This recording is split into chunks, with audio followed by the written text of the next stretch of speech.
So we just finished learning about Mendel's laws, and now we're going to move on to the mechanics of how it works.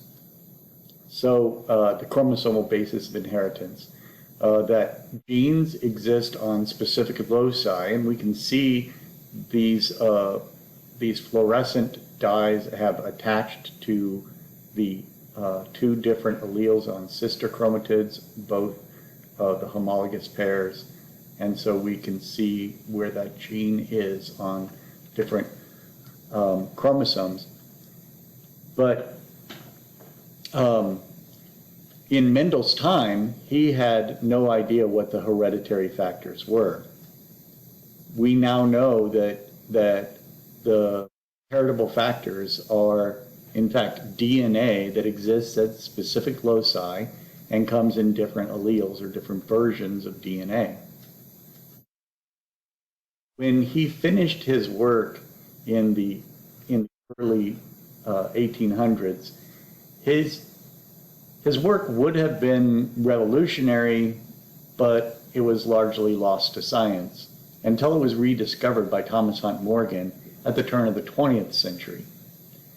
What we now know about meiosis can account for Mendel's law of segregation and independent assortment, because we now know how chromosomes behave during meiosis, and that the different chromosomes line up in meiosis 1 at the metaphase plate as homologous chromosome pairs of sister chromatids, and that they could line up in any orientation that would allow for the chromosomes to segregate independently of each other, and therefore we could mix up the genes fairly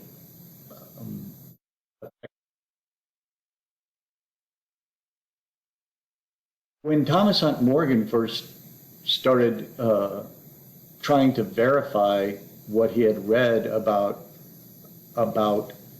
Mendel's experiments, he decided to use fruit flies. And there was a reason why fruit flies would work for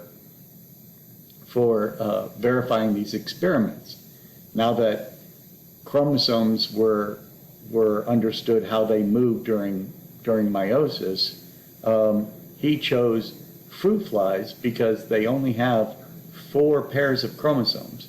In addition, they produce many offspring, so you can get large numbers really quickly, and they have a very short generation time. And like Mendel's peas, he can come up with different characters that have different traits or versions of those characters, and so he would be able to reproduce these experiments in the fruit fly.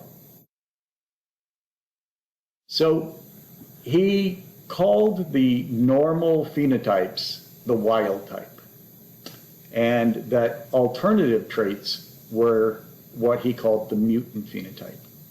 So, for instance, wild type flies have red eyes, but a mutant might have white eyes, and so he could track red eyes versus white eyes, and that would be just like the purple versus white in Mendel's peas. So in one experiment, Morgan bred a red-eyed fly with a white-eyed fly, and these were homozygous or true breeders. And in the F1 generation, they all had red eyes, and so that was the wild type was the dominant phenotype. In the F2 generation, it showed a 3-to-1 red to white ratio, just like Mendel would have predicted. One difference was that he also noticed that only males had white eyes. Since sex determination was carried on the X chromosome, this was in violation of the law of independent assortment, that green is not supposed to care about wrinkled, and yellow is not supposed to care about round, and purple's not supposed to care about tall. But in this case, the presence of the X chromosome definitely affected whether the eyes were red or white. So this supported the idea that maybe the chromosomes were the heritable unit that Mendel never fully described. So we've got a red-eyed female bred to a white-eyed male, and so that's the P generation. And in the F1, first filial generation, all of the offspring had red eyes. So red is dominant over white. In the F2 generation, we see that all of the females and 50% of the males have red eyes. And so we see that white is always segregating with the Y chromosome. And so the reason for this is that the Y chromosome has no eye color on it at all. To be homozygous for white, if the male is X to all of his daughters, then he gives only the wild type chromosome to his daughters, because that's the only X he has to give. Now, the female with the red eyes from in the F1 generation has the mutant gene, but can only give that, or can give that to all of her offspring. So she could give either red or white to her offspring, but the male can only give red to his daughters and no color to the male offspring. Now, we have a special word for this when you have a mutant allele on one chromosome, the X chromosome, and nothing on the Y. Instead of calling this heterozygous, we call this hemizygous, because it's not that the Y has the mutant gene, it instead doesn't have a gene for that character. So this by itself is evidence that the characters or the genes or the loci are on chromosomes. This wasn't known before Thomas Hunt Morgan. So let's talk a little bit about sex determination in So in animals, there's a chromosomal basis for sex determination. That in humans, it's XX is female, whereas XY is male. The Y chromosome carries a gene called the sexual region, sex determination region of the Y chromosome. The sex determination region of the Y chromosome, or the SRY gene. And that's on the Y chromosome. So only if you have a Y chromosome can you be a female, or a male. So females have two X chromosomes, and so all of the eggs would have X chromosomes, whereas males have an X and a Y, and so 50% of their gametes would have an X, and when they give that to their offspring, it will be a daughter, and males also have a Y, and when they give that chromosome to their offspring, the offspring will be a male, to a first approximation. So females are XX, males are XY, every single egg contains an X, whereas sperm may contain either an X or a Y. This is how humans and many other animals do sex determination. However, there are other ways.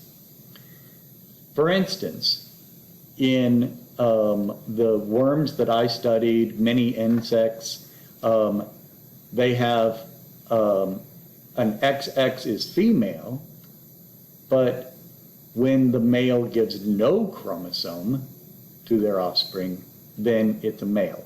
So X nothing. So they are aneuploid at the sex chromosome, and that aneuploidy is X nothing. In other animals, like for instance, barnyard fowl chickens, the chicken is the one with two different chromosomes. Instead of the male in humans, it's the female that has two different chromosomes. When the chromosomes are the same, then they are male. And that's many reptiles and birds work on the ZW system. Another one is that the ants and bees and a lot of colonial insects that live in colonies, unfertilized eggs will be haploid, and haploid individuals will be male.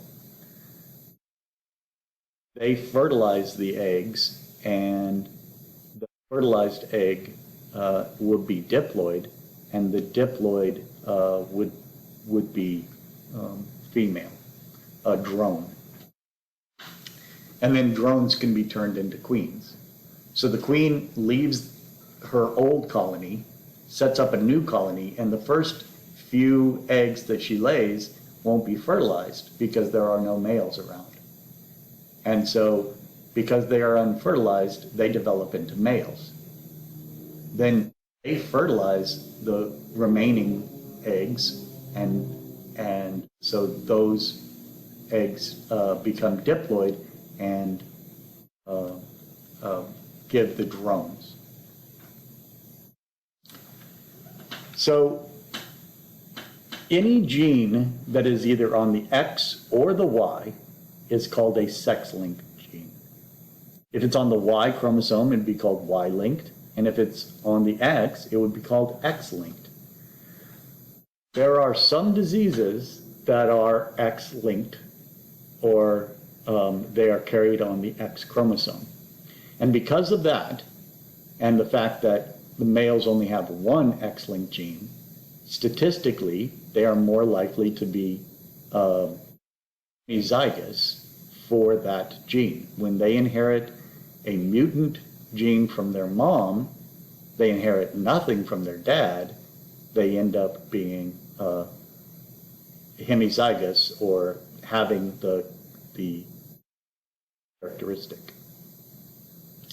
There are lots of diseases that follow this sort of sex determination.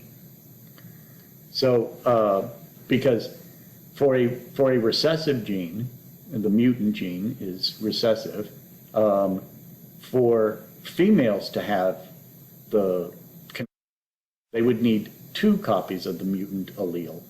They would have to be homozygous recessive. Whereas males only need 1 copy because they are hemizygous. They don't get another copy on the Y from their dad. So X-linked recessive disorders are much more